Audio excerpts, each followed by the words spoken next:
안녕하십니까. 신의 한수 홍철기입니다. 총선 결과는 미래통합당 역사상 최악의 선거였습니다. 수도권은 사실상 전멸이었습니다. 냉정한 분석이 필요할 것 같습니다. 그런데 오늘 수도권 동부의 거점인 하남에서 미래통합당 후보로 분투했지만 1심 실형 선고로 인한 컷오프에도 불구하고 공천을 불복한 무소속 후보의 분열과 공격으로 결국 패배한 분이 오셨습니다. 이창근 후보인데요. 경제학 박사이고 서울대 교수 출신의 학자이면서도 현실 정치의 밝은 전문가입니다. 패인을 객관적으로 복귀해드리고요. 앞으로 미래통합당이 나아가야 할 방향에 대해서 알리도록 하겠습니다. 안녕하십니까? 네, 안녕하세요. 예, 선거 네. 정말 고생하셨습니다. 네, 감사합니다. 네. 사실 보통 생각하면 네. 패배 이후에 좀 쉬셔야 될 것 같은데 네. 바로 이렇게 신의 한수 나와주셨거든요. 네네. 어떻게 된 건가요? 저는 뭐 그날 저도 개표 방송을 봤는데요. 보고 이제 어쨌든 밤 12시 정도 돼서 어쨌든 당선인한테 공개적으로 제가 페이스북을 통해서 당선 축하 인사를 전했습니다. 전하고 저희 하남을 위해서 어쨌든 더 열심히 잘해달라 그런 당부의 말씀도 드리고, 그리고 또 저 역시 이제 하남의 제1야당의 대표로서 미래통합당의 하남시 당협 위원장으로서 다시 뛰겠다는 그런 다짐을 드렸습니다. 그래서 그 일환으로 어제부터 다시 밝은 모습으로 시민과 국민만 바라보고 묵묵히 나아가겠다는 실천을 하고 있습니다. 네, 그래도 조금 어깨에 힘이 빠지셨는데 네. 파이팅 하십시오. 네, 그러겠습니다. 신의 한수는 네. 이창근을 응원합니다. 감사합니다. 어찌되었건 원래 선거 진 다음 날부터 새로 선거 시작하는 거라고 하지 않습니까? 그럼요. 네, 맞습니다. 다음번에는 꼭 입성하시길 바라겠고요. 네, 그러겠습니다. 어쨌든 또 복귀는 잘 해봐야 되잖아요. 그렇죠. 네. 일단 우리가 순서를 미래통합당 수도권 선거 전반적으로 네. 패배 원인에 대해서 좀 분석을 해보고요. 네네. 특별히 하남 지역에서는 왜 졌는지 네. 그 부분을 좀 얘기해보고 네. 그 이후에는 네. 앞으로 미래통합당이 어떻게 가야 될지, 그래서 좀 과거와 미래를 동시에 한번 얘기해봤으면 좋을 것 같습니다. 네, 그러겠습니다. 어쨌든 먼저 수도권에서 저희가 참 참패를 했는데요. 네. 저희가 수도권 선거를 거슬러 올라갈 때는 사실 지난 2004년 차떼기 정당으로 첫 번째 저희한테 기회를 달라고 했던, 그때 당시 박근혜 전 대통령 역시 당의 비상대책위원장으로 이렇게 당을 이끌었을 때, 그때 당시 어쨌든 128석을 하면서 수도권에서 어쨌든 선전을 했기 때문에 그만큼 올 수 있었습니다. 네. 그리고 인구가 늘면서 수도권 의석이 점점 늘었는데 어쨌든 다시 찾아온 위기가 정확히 8년 후인 2012년도였었습니다. 네. 그때도 역시 어느 누구도 예상 못한 과반 의석을 할 수 있었는데, 그때 역시 과반 의석이 밑바탕이 된 거는 수도권 지역에 어쨌든 한 34% 가까운 의석 비율로 따졌을 때 했기 때문에 152석이라는 그러한 기염을 토할 수 있었고요. 네. 그리고 바로 직전인 2016년도에 당시 어쨌든 새누리당의 뭐 자만, 공천 파동 여러 가지 문제가 있었지만 그래도 민주당하고 한 석밖에 차이 안 나는, 그냥 제1당이 어디냐 할 때 딱 한 석 차이였었습니다. 그렇죠. 한 석 차이로 어쨌든 저희가 2당은 됐지만 민주당과 거의 대등한 그러한 결과를 얻을 수 있었던 것도 수도권에서 그래도 2012년도보다는 조금 미진하지만 수도권에서 그래도 좀 어느 정도 받쳐줬기 때문에 가능했는데, 이번에는 처절하게 수도권에서 무너졌습니다. 무너진 이유는 저는 이렇게 봅니다. 저도 선거를 쭉 치르다 보니까 선거 기간 중에 사실 악재라면 악재가 여러 번 터졌지 않습니까? 선거 사실 시작 전에도 수도권의 입장에서는 악재가 시작이 됐었어요. 뭐냐면은 공천 파동의 교훈을 다 갖고 있음에도 불구하고 2016년도에 공천 때문에 우리가 당이 패배했다, 패배의 빌미를 제공했다, 이러한 걸 다 논의를 하고 다들 알고 있음에도 불구하고 이번에도 마찬가지로 말미에 공천 파동 아닌 파동이 있었지 않습니까? 그런데 그 공천 파동이 넘어가는 과정에서 김종인 총괄선거대책위원장이라는 분이 어쨌든 당의 원톱으로 오셨단 말이죠. 오셨는데 그분이 오신 역량을 당에서 최대한 활용을 못했다. 그리고 그분이 부족한 시간에 어쨌든 경제 관련 메시지를 당에서 어느 누구도 대안을 제시 못했을 때 재정구조개혁, 대통령 긴급 재정명령 제도라는 것을 인용해 가면서 100조 원의 예산을 마련해서 경제 코로나에 대응하기 위해서 차라리 지급하려면은 모든 계층에게 긴급재난지원금을 지원하든지 아니면은 고용 유지에 초점을 맞춰서 소상공인, 자영업자, 중소기업 거기에 종사하는 계층에 정말 코로나19로 인해서 타겟이 된 피해가 집중적으로 일어난 계층에 집중해라고 이렇게 분명한 메시지를 던지고 고군분투했단 말이죠. 예. 했는데 그 효과를 또 선거 중반에 가서 반감시켜버린 악재들이 몇 가지 있었지 않습니까? 예. 그러면서 수도권에서는 선거 흐름상 선거 중반 이후에 급격하게 중도층이 이탈했다. 예. 이게 정확하게 느껴졌습니다. 예. 그래서 결국 중도층을 잡지 못하다 보니 저희가 초접전 지역이 몇 군데 있었습니다만 그렇죠. 초접전 지역도 결국은 중도층이 저희한테로 다 왔으면 예. 이겼겠지만 저희한테 다 오지 않고 중도층 일부가 저쪽으로 넘어갔기 때문에 다 네. 졌다고 봐야 되는 거죠. 그리고 이번에 득표율도 보면은 정당 득표율을 봤을 때는 사실 보수, 진보로 이제는 그것도 사실 저는 무의미하다고 보는데 예. 그래도 정당 득표를 가지고 나눈다면은 예. 저희 미래한국당이 38% 가까이 얻었어요. 예. 더불어시민당이 38% 가까이 얻었어요. 그러니까 사실상 그 표만 놓고 보면은 네. 나올 만큼은 다 나온 게 아닌가 나왔죠. 하는 생각이 들죠. 그냥 그렇죠. 보수만 놓고 보면. 그렇죠. 예. 그리고 열린민주당이라는 데가 한 6% 가까이 예. 얻었는데 그리고 이렇게 보면은 결국은 44대 38이고 예. 국민의당을 조금 확대 해석해서 예. 저희 보수 쪽으로 근접하다고 본다고 한들 정확히 90%란 말이죠. 예. 45대 44 예. 정도니까 90%고 정의당이 10.8% 가까이 가져갔어요. 예. 그러면 정확히 정당 투표로는 사실 말씀하신 데 나올 게 다 나왔는데 예. 정당 투표에서는 중도라는 게 거의 없다고 봐야죠. 예. 그런데 지역구 후보자는 또 대통령 선거하고는 다르지 않습니까? 그렇죠. 또 지역구 후보의 면면도 봐야 되고. 예. 그런데 어쨌든 지역구 후보자한테 투표하는 데 있어서는 정확하게 중도층이 존재했던 것이고 예. 그 중도층의 표심이 결국은 이 중앙 무대에서의 중앙 정치권에서의 어떤 파동이 네. 미치지 않았을까. 예. 그래서 중도층이 우리가 빼앗긴 부분이 뼈아프다. 저는 이제 그렇게 판세를 보고 네. 싶습니다. 그리고 또 하나 더 붙이자면은 결국 지역구 후보의 공천 문제가 생겼던 지역은 정확히 다 졌어요. 그렇죠. 예. 그러니까 그게, 대표적으로 예를 하면 네. 하남을 먼저 얘기를 해야 네. 될 것 같은데요. 네. 하남 같은 경우는 사실 공관위가 저희가 공천을 문제가 많았다라고 얘기하지만 하남 같은 경우는 나름 객관적으로 판단한 상황 아니었겠습니까? 그렇죠. 원리 원칙에 따라서 네. 미래통합당이 공당이고 공당의 원칙인 당헌 당규에 따라서 정확히 하나만 공천을 했고 저도 제가 낙하산이 아니라 예. 미래통합당으로 통합을 하면서 추가적으로 통합에 의해서 들어온 예. 사람들이 공천 접수를 확대해서 받았지 않습니까? 예. 그때 공천을 추가로 접수한 사람이 있었어요. 예. 그래서 어쨌든 공천관리위원회에서 하남 같은 경우는 그분하고 예. 통합으로 인해서 들어온 추가적인 후보랑 제가 경선을 했단 말이죠. 예.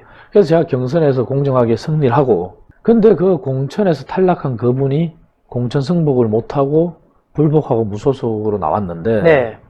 다른 지역 예를 들어서 뭐 우리 무소속 중에 당선됐던 예. 된 분인 홍준표, 예. 김태호, 윤상현. 윤상현, 공승동 예. 이런 분하고 성격이 다르다는 거죠. 그렇죠. 예. 이분들은 뭐 쉽게 말해서 1심에서 당선 무효형에 해당하는 형을 받았거나 이러한 공천관리위원회에서 근거를 들고 있는 당헌 당규의 법규에 의한 부적격자는 아니었단 거죠. 그렇죠. 예. 근데 이현재 의원, 현직 의원이고 이제 얼마 임기가 남지 않았죠. 그리고 무소속 이현재 후보였는데 이분은 당헌 당규에서 명백하게 당선 무효형에 해당받고 재판 중인 자는 배제한다는 원칙에 네. 맞았다는 거죠. 그렇죠. 근데 그분이 결국 그 원칙을 저버리고 출마를 하는 바람에 저희는 공정한 공천에 의해서 나왔음에도 불구하고 잘못된 예. 선거 결과가 나타나게 된 거죠. 사실 그런 경우에는요, 당의 지도부라든지 이현재 의원한테 좀 소위 말하면 이렇게 목소리가 먹힐 만한 센 사람들이 나서가지고 설득을 하는 과정을 거쳤어야 될 것 같은데 혹시 그런 얘기는 들으신 게 있습니까? 일단 뭐 저도 당에서 이현재 후보한테 무소속 후보한테 어쨌든 뭐 유선으로 예. 전화도 하고 요청도 하고 당의 기준이 있다 원칙이 있다 그렇게 이제 다들 했다 하셨다고 노력하신 걸로는 다들 말씀을 전해드렸는데 어쨌든 이현재 후보가 잘못된 거죠. 아니 근데 현역에 잘못된 재선이죠? 거죠. 예. 재선 의원이고 1심에서 판결까지 그것도 그렇습니다. 1년형을 받았다는 그렇죠. 거잖아요. 징역 1년형입니다. 징역 1년을 받은 분인데 네. 당에서 그냥 전화해가지고 그만하시오. 이거는 본인이 그 정도로 고집 부리고 나왔을 때 설득이 어렵다 치면은 당 대표라든지 선거를 책임지고 이끌고 가고 있는 예를 들어 총괄선대위원장은 어렵다고 하더라도 박형준 정도 된 사람이 직접 찾아가서 장시간 동안 어떻게든 설득을 해야 되는 것 같다는 생각이 드는데 그런 일은 없었던 거죠. 박형준 공동선대위원장 예. 하남까지 방문해 주셔서 유세는 했죠. 유세 전에 공개적으로 예. 더 뭐랄까 공개 압박이라 그럴까 예. 그렇게 해서 정말 노력을 해주셨어요. 예. 해주시고 하실 만큼 하셨는데 그런 차원에서 본다면 저는 어쨌든 당 대표께서 당대표께서. 예, 그러한 부분은 조금 아쉬운 말씀하신 저는 대로 이런 생각이에요. 예, 아쉬운 이게 부분이 공개적으로 있습니다. 얘기하면 사람이 기분 나쁠 수도 있잖아요. 네, 네. 사실은 누구든 다 기분이 나쁠 수 있어요. 공천을 못 받으면. 네. 그리고 그렇기 때문에 무소속 나온다고 나온 네. 거고. 그럼 당 대표가 네. 조용히 만나서 네. 뒤에서 아이 기분 다 아는데 국민의 눈높이가 있지 않느냐. 당원 당규도 문제지만 1심에서 징역형이 나왔는데 이거는 중도 표심뿐만이 아니라 보수 표심에도 문제가 될 수 있으니 네. 알아서 좀 판단을 하시고 나중에 재판 다 마무리되고 하면은 귀중히 쓸 일이 있을 것이다. 이런 식으로 설명해야 되는 게 어쨌든 한 석 한 석이 중요한데 그런 그렇죠. 과정이 좀 있었으면 어땠을까? 실제로 두 분의 표를 합치면은 네. 40%가 훨씬 넘죠? 합치면은 어쨌든 거의 비등하고요. 예. 민주당 후보가 비등하고 그 정말 선거 기간의 소회를 말씀드리면 저는 민주당 후보와의 싸움을 한 번도 제대로 해본 적이 없는 것 같아요. 그래서 오히려 무소속 이현재 후보가 저희 캠프를 공격하고 뭐 정말 마치 제가 원내 제1당의 대표주자 네. 그런 느낌이 들 정도로 그렇게 싸웠고요. 아이고. 그래서 민주당 후보와 제대로 싸움을 해본 적이 없는 것 같아요. 그런 말은 1대 구도로 만들어졌다면 네. 오히려 저희 지역 같은 경우는 성산이 있을 수도 있었다는 거죠. 왜냐하면 개선을 거기서 했었는데. 이런 부분도 있었습니다. 선거 끝나고 많은 분들이 이렇게 네. 소회를 들려주지 않습니까? 쉽게 해서 어떻게 보면은 이현재 무소속 후보가 나가면서 우리 당의 그러한 아까 말씀하신 그러한 정치력, 지도력 이런 게 실망해서 차라리 민주당을 찍었다. 이런 분도 계시더라고요. 그럴 수 있죠. 예. 네. 그래서 그런 걸 다 종합한다면 참 아쉬운 선거만은 분명합니다. 분명하고. 그런데 이제 국민이 다 알고 역사가 네. 평가하니까 그렇게 당헌 당규를 헌신짝처럼 버리고 예. 본인의 영달을 위해서 본인의 사리 사용만 채우기 위해서 그렇게 하신 분이 어떻게든 변명을 하든 간에 그거는 정말 지울 수 없는 역사의 죄라고 저는 그렇겠네요. 생각하고요. 그리고 당에는 어쨌든 우리 황교안 대표님이 바쁘셨고 종로에 올인하셔야 됐겠지만 황교안 전 대표께서 그러한 정치력 부분은 개인적으로는 사실 아쉬운 감은 있죠. 아쉬운 감은 있고 그리고 이번 전체 선거를 놓고 봤을 때도 선거 중반 이후에 중도층이 이탈하면서 네. 우리가 수도권에 전패를 했을 때 그런 부분에 있어서도 우리 황교안 대표가 어쨌든 총괄선대위원장은 선거를 이끄는 것이고 그렇죠. 당의 대표가 당의 후보라 하더라도 당의 네. 살림을 끌고 당을 리드하는 거지 않습니까? 네. 그러니까 당윤리위원회나 이런 건 결국은 당 대표가 다 권한을 행사하는 거고 이런 거거든요. 그래서 여러 가지 그냥 처리 과정에 있어서 매끄러지 못한 부분들 저는 그런 부분들도 참 뭐랄까 중도층에 악영향을 주지 않았나 이런 생각도 들어요. 예. 참. 예.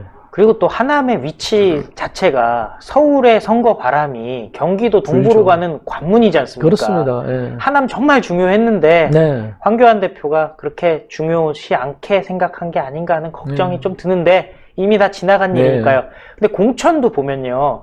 이창근 박사님 같은 경우는 하남에서 뿌리를 내리고 사신 지가 20년이 넘었잖아요. 그렇죠. 23년째 살고 있죠. 제가. 지금 근데 다른 지역들 같은 경우 수도권 다른 지역들 공천 보면은 지역 기반이랑은 완전히 개념을 달리하는 궤를 달리하는 그냥 진짜 다른 곳에서 그냥 꽂아버린 기계적으로 무슨 체스의 말을 갖다가 그냥 옮기듯이 놓은 공천들이 많았잖아요. 그렇죠. 수도권도 이제는 지역 기반 생각 안 하고 공천하는 거 어렵지 않을까요? 이제 그 부분은 정확히 말씀하신 부분이 더 바뀌어야 될 부분이 있습니다만 수도권이 이제 흔히 얘기할 때 서울, 인천, 경기지 않습니까? 특히 경기도만 놓고 보더라도 경기도는 어쨌든 도시화가 진행되면서 굉장히 인구가 대한민국에서 가장 많은 인구가 살고 있고 도시가 점점점 확장되는 예. 성장 도시들이 많기는 많아요. 그럼에도 예. 불구하고 전통적인 촌락이나 그러한 데서 출발했단 말이죠. 예. 그래서 도시가 확장하면서 성장했단 말이죠. 예. 그 얘기는 다시 거꾸로 말하면 원주민이라는 게 엄연히 존재합니다. 그렇죠. 100% 이전하고 외부인이 100% 유입된 지역이 없다는 얘기죠. 예. 그리고 인천도 일부 그런 지역이 존재하고요. 예. 서울도 물론 일부 그런 지역이 그렇죠. 존재합니다. 예. 그 퍼센테이지가 비중이 예를 들어서 10%대, 과거 뭐 20%, 30%에서 10%대로 줄고, 예. 한 자릿수로 줄고, 줄기는 줄었지언정. 그리고 또 하나, 그 원주민을 대체한 세력이 저처럼 예. 이주를 해서, 예를 들어서 아이를 낳고 살면서 그렇죠. 그 도시의 성장과 같이 함께한 10년, 20년 예, 살았으면 그러한 그 지역 사람이 사람들의- 되잖아요. 예, 비중이 점점점 많다는 거죠. 그러니까요. 그러면 수도권을 바라보는 시각도 이제 그렇게 봐야 되거든요. 원주민은 아니더라도 그 사람들과 함께 성장하고 최소한 선거 몇 년 전이더라도 예. 예를 들어서 지역에서 호흡하고 예. 이렇게 했느냐 안 했느냐가 굉장히 지대한 영향을 미친다고 이번에 저는 느꼈어요. 예. 그래서 공천 과정에서 우리가 흔히 그것도 아까 서두에 말씀드린 2016년대 공천 파동 때문에 우리가 정말 의석을 몇 개 놓쳤다 잘못했다 예. 해놓고 공천 파동을 똑같이 했는 것처럼 예. 과거에도 이런 얘기를 항상 했었지 않습니까? 예. 꽂으면 된다, 낙하산 예. 되면 된다, 이래서 우리가 실패했다, 그래서 낙하산은 지향하겠다 이렇게 했는데 그 부분을 꼭 공천 때만 되면 광고하는 것 같아요. 예, 그러다 보니 그러한 민주당 후보들도 물론 그런 후보가 있겠지만 예. 그러면 민주당이 한다고 해서 우리가 따라해서는 안 될 것이고 그렇죠. 우리는 얼마나 그 지역의 지역민들과 호흡을 하고 지역민들이 이러한 후보가 이러한 공약을 냈을 때 예. 맞다. 나랑 생각이 비슷하구나. 음. 나랑 경험을 같이 했구나. 이런 걸 동시대로 호흡할 수 있는 사람을 공천했어야 된다는 거죠. 그렇죠. 그래서 그런 부분은 정말 아쉽죠. 예. 예. 마지막으로 시청자 여러분께 짧게 한 말씀 부탁드리겠습니다. 예, 이제 저희 시청자 여러분, 미래통합당 수도권의 전패라고 어쨌든 꼭 필요한 만큼 김종인 전 총괄선대위원장처럼 여당을 견제할 꼭 필요한 만큼만 힘을 주셨다 이렇게 하셨는데요. 저는 지금이야말로 더 중요한 순간이라고 생각합니다. 끝이 다시 새로운 시작을 맞듯이 미래통합당 처절한 반성이 먼저 돼야 될 것 같습니다. 그 반성이 과거와 같은 그런 반성이 아니고요.